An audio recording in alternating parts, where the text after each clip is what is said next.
answer the question, why don't you hold the camera? Could be an interesting facet, no?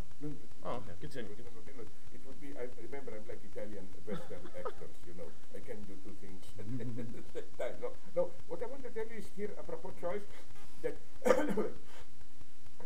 what those defenders of free choice, like for example, take healthcare debate, Republicans now, don't get it is that to have an actual choice is only possible against a well-regulated background that all people accept.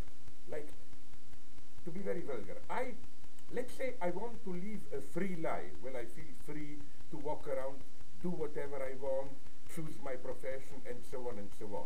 Well, for this to have any real meaning, are we aware how many things have to be simply there, organized, without choice? You have to have a minimal safety, you know, like I have to be sure that people accept the same general rules of politeness, that when I will walk on the street to practice my choice, somebody will not just beat me and I can't do anything. Let's even be more brutal. There has to be a kind of a police security so that I can rely if somebody beats me, maybe, I'm not sure police can help me, you know. It has to be, how many, or, this is for me the problem with healthcare. Yes, you can say if you have universal healthcare, some choice is taken from us. But for me, it's the same as, for example, water supply. Usually you don't have a choice. You move here, you get some water supply. But I'm quite happy to be deprived of that choice, you know. Because the idea is, let's move these choices to the background, so that then, my God, I have time to engage in what really matters and choose, you know. And this is my problem with healthcare. Don't people see that if you have a universal safety net, it makes your life much more free. It's one big worry less. It functions. It's not some communist dream. Up to now, in Scandinavian countries, even most of Europe, I remember even when I was young, the idea was, okay, it's hell if I get cancer, but at least I can rely that the hospitals, part of general insurance, universal, will do what they can do, so you don't have to worry about this. Will I be able to get doctors and so on and so on. This makes life much freer.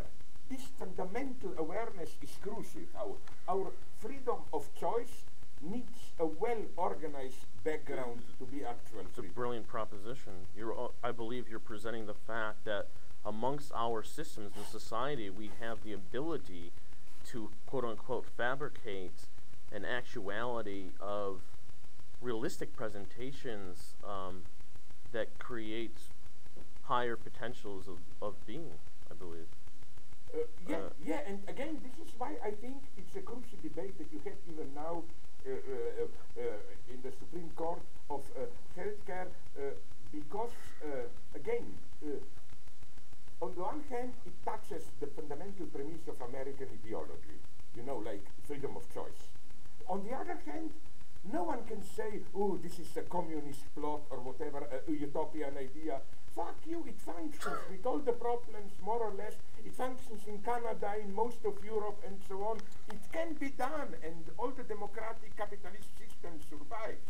So, no one can say that universal health care is some kind of a, you know, first threat to freedom, ominous thing, and so on and so on.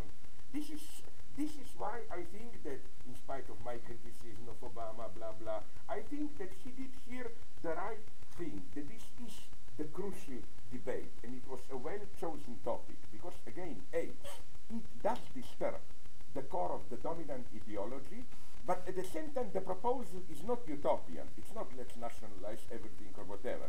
It presents an option which is very realistic. It can be done. I was wondering about